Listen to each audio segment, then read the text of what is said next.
escondido o cubrirla con un cajón, sino para ponerla en una repisa a fin de que los otros tengan luz. Hoy queremos saludarlos en esta nueva entrega de Fuera del Redil, y hablando de luz en medio de la oscuridad, hoy les presento a esta súper invitada que se llama Luz. Luz, bienvenida.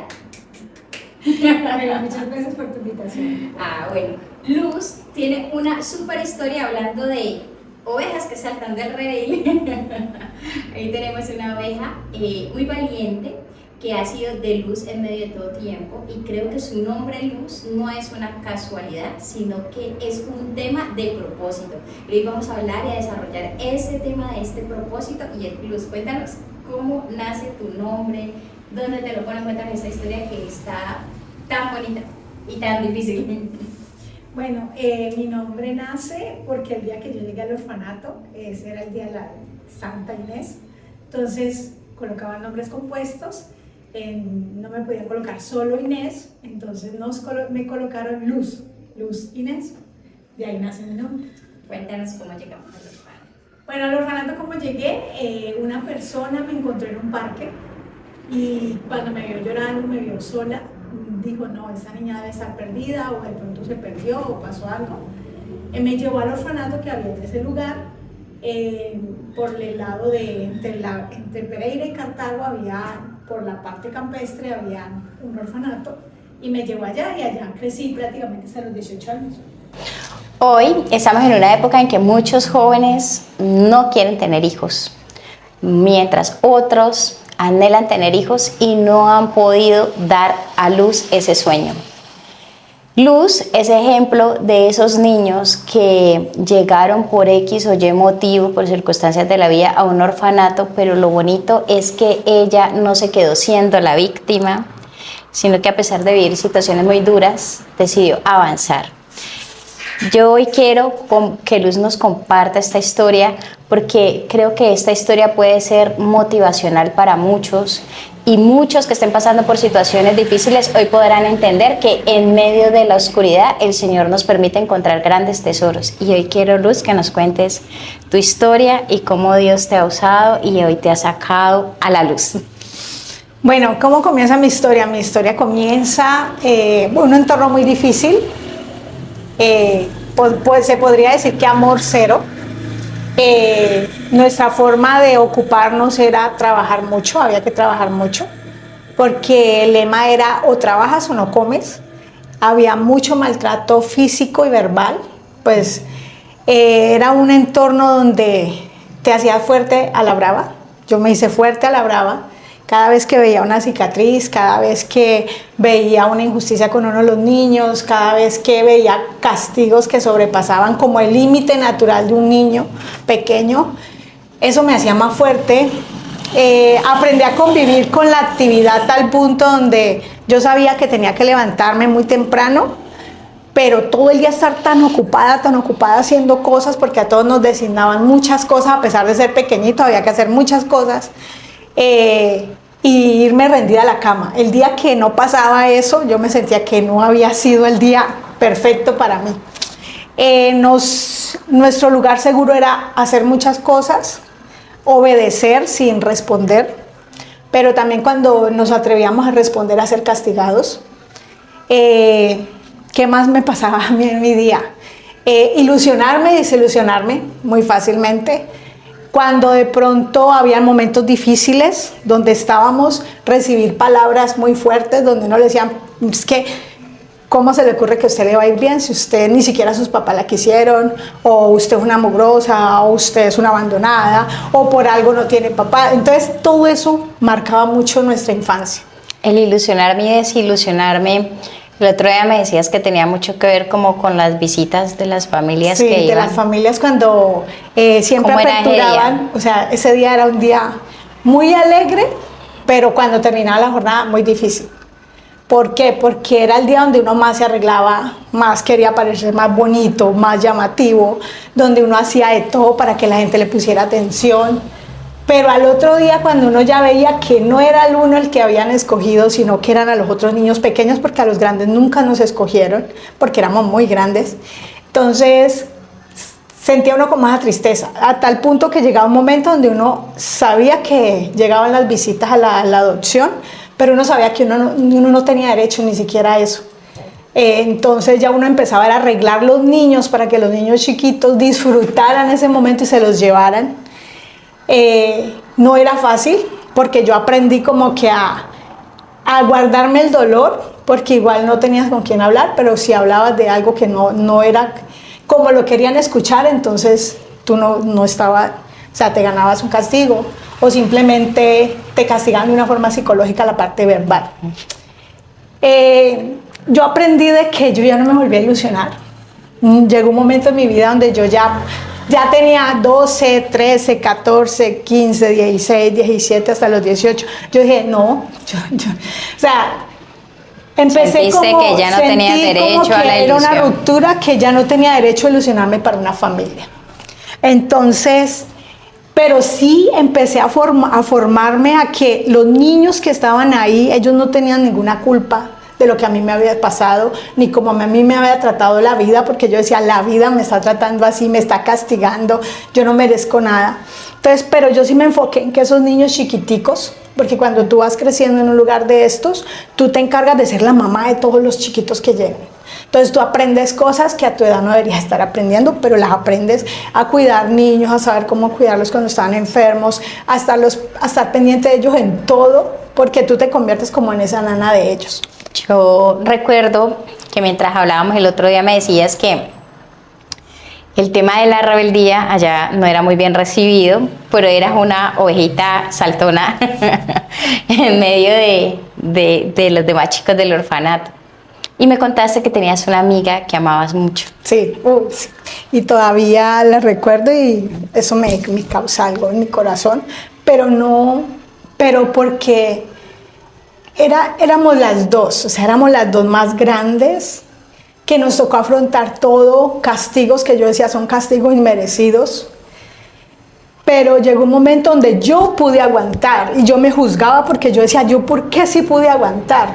Porque yo sí pude soportar hasta lo más mínimo, hasta lo más injusto, hasta la palabra más fea, porque yo la pude aguantar y ella no. Entonces yo me juzgaba, yo dije, ¿a qué hora no vi que mi mejor amiga se suicidó? O sea, porque nosotros nos acostamos normal y al otro día ella se metió su cabeza por el catre, dio la vuelta y ella misma se ahorcó. Entonces yo cada vez que veía la imagen, entraba al cuarto donde ella dormía, yo cada vez que la veía ese catre, yo la veía ella ahí. Yo decía, ¿a qué horas no pude ver cómo estaba sufriendo? Pero yo, ¿por qué sí pude soportar? Entonces, para mí fue muy duro porque yo me juzgué. Yo dije, no pude ver cómo alguien que yo decía que supuestamente era importante para mí, murió de esa manera, murió sola, murió sin esperanza, murió triste, murió enojada con el mundo. Entonces, para mí fue muy duro. O sea, para mí fue muy duro el recordarla, el saber de que no pude hacer nada por ella, de que yo hacía todo por todos los niños, pero por mi mejor amiga nunca pude hacer nada. A mí me dolió, me sentí, me castigué mucho, porque cuando pasa algo a tu alrededor de esa magnitud, en ese momento yo no hice sino echarme la culpa. De que por qué fui ciega, porque no vi lo que le estaba pasando, porque no le enseñé a aguantar como yo aguantaba, porque llegó un momento donde yo me puse tan fuerte que a mí me podían dar como fuera que me dieran y yo me aguantaba. O sea, a mí me decían, ¿y por qué no lloras? Y más me daban, y yo. Pero cuando salía de ahí, me iba a mi cuarto, bueno, al cuarto de todos, porque no tenía un cuarto, yo lloraba debajo de la cobija como nunca hubiera llorado, pero mi orgullo me decía, no puedes dejar que nadie te va a llorar. Pero yo no pude ver eso. Para mí eso fue una cosa que me marcó totalmente. Tanto fue así que yo llegué a un momento donde mantenía alerta, cualquier cosa que pasaba yo mantenía alerta, porque yo decía, adelante de mí no puede volver a pasar esto. Entonces yo ya me sentí como la que tenía que estar protectora de los otros niños que estaban creciendo en el lugar. Fue un tiempo muy difícil y yo me enseñé más, me volví más rebelde, o sea, más dura, que yo era capaz de decirle a las personas que nos estaban cuidando, deme como quiera, haga conmigo lo que quiera, o sea, a mí no me importa, pero a ellos no los toca. Digamos que en ese momento ese era como tu escudo, tu defensa. Mi excusa. mi excusa, mi forma de decir, es que no importa si usted me tiene que matar aquí, pero usted yo no los toca. Entonces, llegó un momento, yo creo que llegó un momento donde todo ese dolor se convirtió como en una pared en mi vida. En mi vida, que yo empecé a olvidarme de lo que me hacían a mí, pero que me recordaba de que yo no podía dejar que a los demás les hicieran cosas. Entonces fue difícil, pero yo sé que eso me enseñó también mucho. Bueno, aquí una cuña escuchando esta historia. Usted está escuchando lo que está viviendo. Eso no quiere decir que todos los orfanatos se viva la misma situación, ni que todos los niños de los orfanatos sean maltratados. No, sí, eso sí, no hay que generalizar. Ajá, pero también es importante decir que hay niños con la ilusión de ser amados, de encontrar una familia, y si tú puedes darle amor a un niño que esté necesitándolo, pues es tiempo de que reflexiones y evalúes esa posibilidad. No siempre se es madre a través de vías biológicas. Dios nos ha permitido otras formas. Sí. Hoy, avanzando, yo quiero que nos cuentes un poco del tema de cuando ya llega el momento de partir del orfanato, de salir, ya llegó tu tiempo de salir. ¿Cómo fue ese proceso de salida? Bueno, ese proceso de salida fue, o sea, no sé cómo describirlo. Cuando te dicen, ya tienes 18, si te vas a quedar aquí, tienes que ser monja. Si no te vas a quedar aquí, pues te tienes que ir, porque ya eres mayor de edad, ya tomas tus decisiones. Pero también entender de que uno sale a un andén, a una carretera y no sabe qué hacer. O sea, yo en el momento miraba para todas partes y yo decía, ¿qué hago? ¿Para dónde me voy? O sea, no tenía alguien, cuando uno tiene la ilusión de que uno sale de un lugar y hay alguien esperándote. Yo no tenía a nadie. Entonces, lo único que me vino a mí a la cabeza fue terminar. Yo no sé cómo llegar a terminal, porque yo dije, yo en la calle no amanezco. Terminal de Pereira. Sí, yo aquí no amanezco, en la calle no, porque, o sea, una de las cosas que yo sí siempre dije, no, señor, o sea, no voy a amanecer en la calle.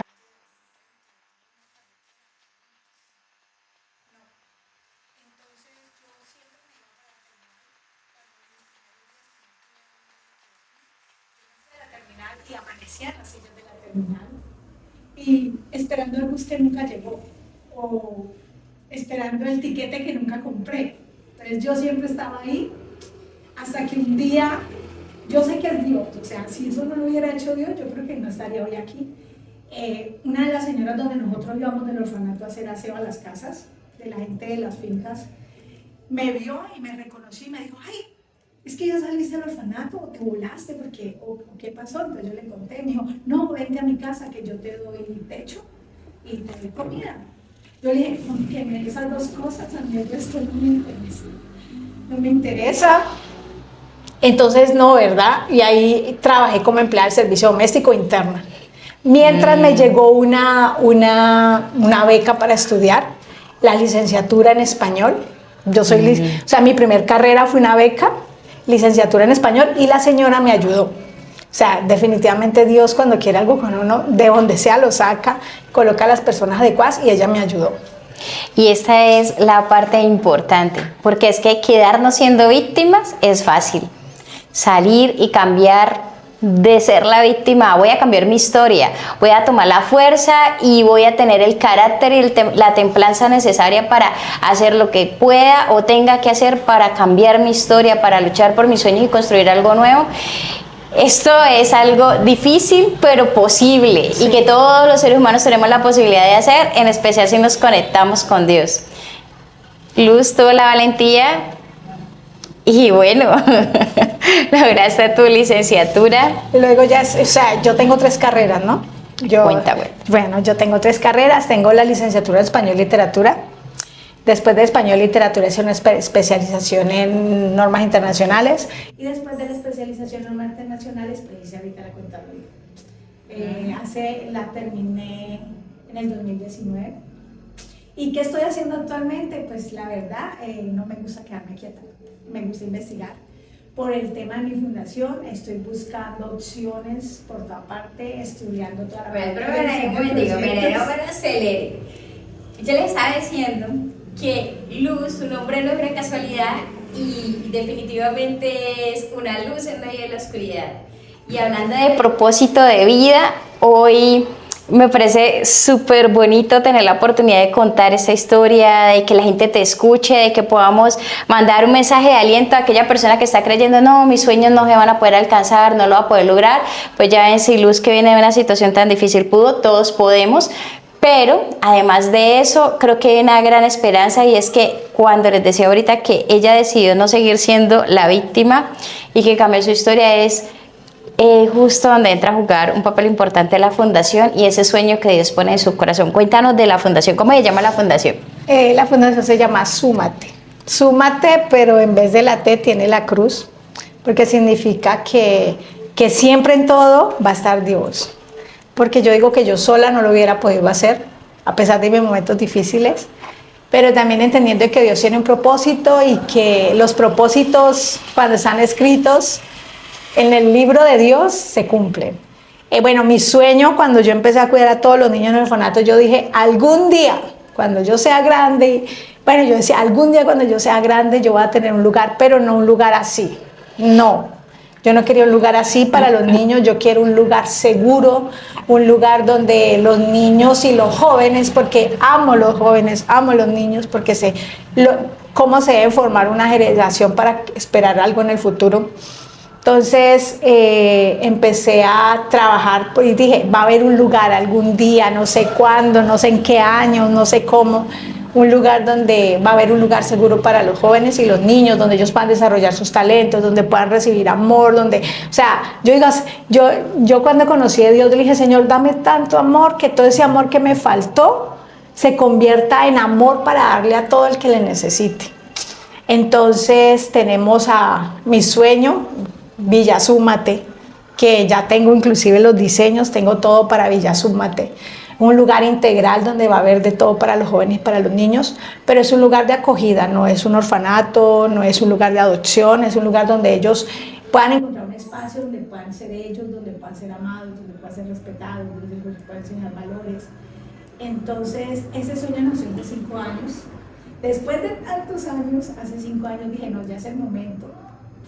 Empecemos, no ha sido fácil, ha sido difícil porque a veces uno cree que uno ya tuvo un sueño y ya no, ahí es donde empieza lo bueno. O sea, empezó el sueño, que es la fundación Súmate.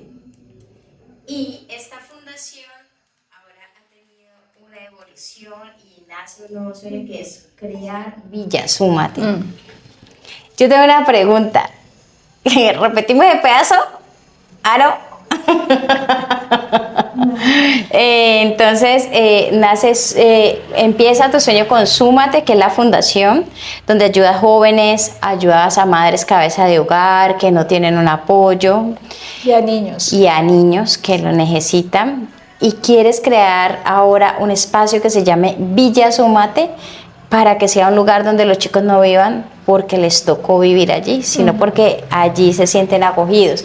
Por eso, si tú puedes, súmate a este sueño tan bonito, y hoy queremos promocionarlo porque es algo que tiene un propósito y que viene no de un capricho, de un berrinche, sino de una vivencia, de una experiencia, y pues tiene un objetivo claro y bien guiado en manos de una persona que se ha formado para poderlo hacer correctamente. Bueno, entonces Villa Súmate, ¿no? Y ya tenemos diseños y todo. Todo, el render, todo. Si las personas quieren apoyarte y ayudarte con tu fundación, ¿a dónde pueden contactarte? Bueno, nosotros tenemos redes sociales, tenemos la página web de la fundación, se llama Funsúmate. Nos pueden escribir al teléfono que está en la página web.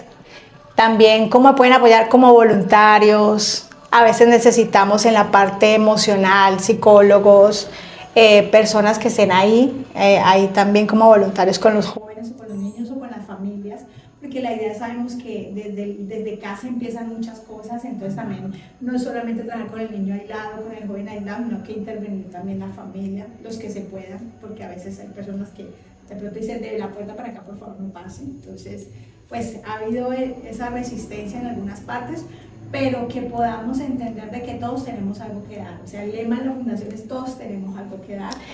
Me gustó mucho que el otro día me mostraste ropa que ya había sido usada y le daban una nueva vida y se aplicaba todo el tema de economía circular a través de estas prendas. Cuéntanos un poquito. Sí, bueno, la idea es que como fundación no queremos simplemente decir, bueno, que nos den y nos den y nos den, no, sino que como la parte integral del sueño es que se generen unidades de negocios de la fundación para sostener y ayudar y dar recursos a las familias.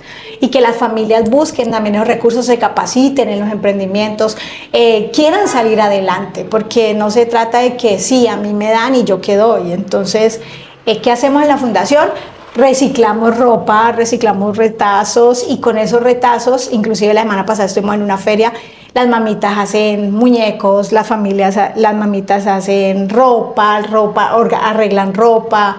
Hay ropa de segunda mano que ellas trabajan, esa ropa se vende, no la que donan para las campañas, porque nosotros tenemos dos partes, la que donan para las campañas, que no hay que hacerle nada, listo, se dona, pero hay otro tipo de ropa que tienen algún detalle y las mamitas pueden en su creatividad, porque son muy creativas, son muy lindas, hacerle algo y queda con un valor agregado. Ese valor agregado, ya que la mamita trabajó en esa prenda, se cobra, pero son unos precios muy económicos. En diciembre sacaron ositos, los ositos a 5,000 pesos y para ellas, para que tuvieran una Navidad diferente, para que pudieran aprovechar con sus niños. Ahorita estamos en la campaña de los útiles escolares para los chicos que no pueden tener sus útiles escolares completos. Entonces, de alguna u otra manera estamos ahí trabajando.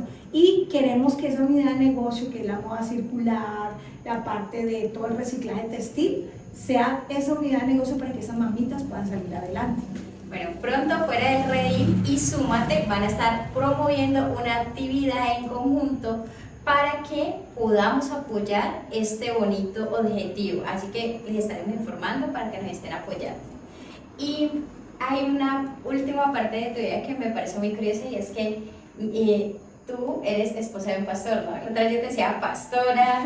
Pastora Luz, y me decías, no, es que yo tengo claro que eso es por llamado, y mi llamado es social, mi llamado no es pastora, yo soy la esposa del pastor, ¿no? Y eso me pareció muy valiente, porque no todas las esposas de pastor dicen eso, todas las esposas de pastor mayormente uno ve que asumen, yo soy pastora. Cuéntame cómo llegaste a los caminos del Señor, cómo llegaste a conocer su palabra.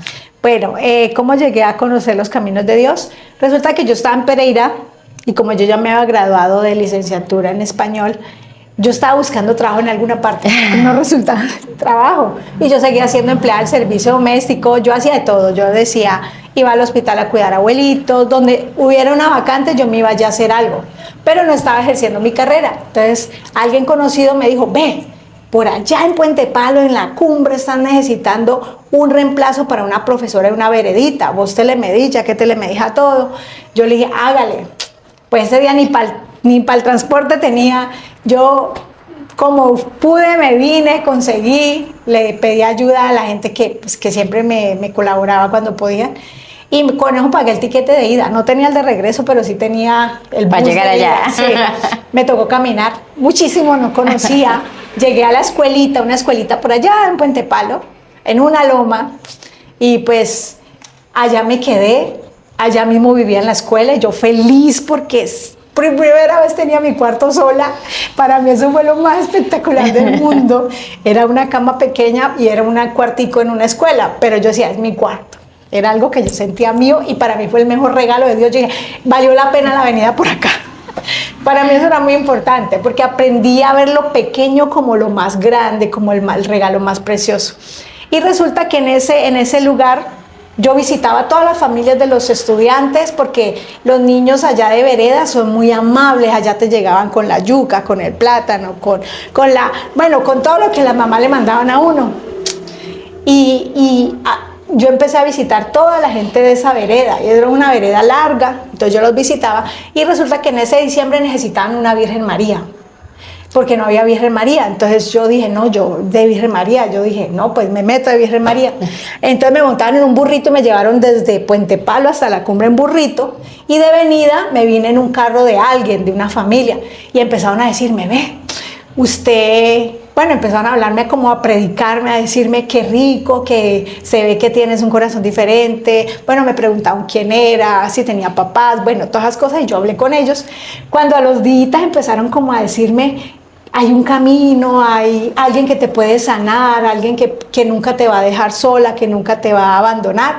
Es Jesús, te invitamos a un servicio. Claro, de Puente Palo me llevaron a Vitaco, y en Vitaco me llevaron al primer servicio de la iglesia menonita, y allá conocí al pastor Víctor. No, yo llegué y yo ese día lloré, pero lloré no de rabia, sino lloré o sea, como el lloro que tenía escondido toda mi vida. Lloré, me quebranté, era como si alguien me hubiera prohijado. Entonces en ese servicio yo sentí que encontré un papá. Y yo decía, no, esto no lo puede hacer un hombre, esto lo tiene que hacer alguien diferente, y fue Dios. Entonces cuando yo salí del culto, la esposa del pastor se me acercó y me dijo, ¿cómo te sientes? Y yo le digo, me siento tan diferente que yo sé que hoy aquí empieza otra luz. Entonces ella me dijo, eso es lo que necesitamos. Y estuvimos ahí, ellos estuvieron muy pendientes de mí, ellos me amaron tanto y me consiguieron ya no la pieza en la escuela, sino que me llevaron a la casa de una familia. Y allá me dieron peluches, me dieron todo, o sea, porque esa familia no tenía hijos. Entonces me adoptaron a mí en su amor como cristianos y me dieron un cuarto con peluches, me dieron mi primera pijama mía, o sea, me dieron tantas cosas que yo decía, no, esto no lo puede hacer esto no lo puede hacer un hombre normal, esto lo tiene que haber hecho alguien. Entonces, en medio de ese proceso, yo conocí a Cristo. Ok, bueno, pues ya vimos que definitivamente la fe es el vehículo que Dios puede usar para transformar una vida.